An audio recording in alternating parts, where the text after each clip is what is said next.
Weche mamoko bende en odiechieng' mokwongo e apisi mare, gavana manyien ma Kericho Dr. Eric Mutai ogolo chik ne jotend yedhe e kaunti-no mondo omi omiye lipot gimomiyo yedhe onge osiptande ma kaunti-no.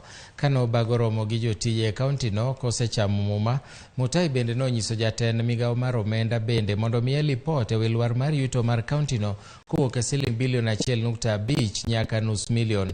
Jalupne injinia Fred Kirui korka kore nomi tij mar tayo komiti mar rango uchumi mar kaunti-no kod kaka bilion 8 momi ting'o uchumi no ero e kaunti ma Kericho dhi tiyo.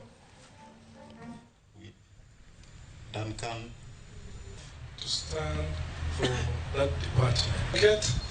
We shall reduce later when. Give us why we don't have trust in those hospitals.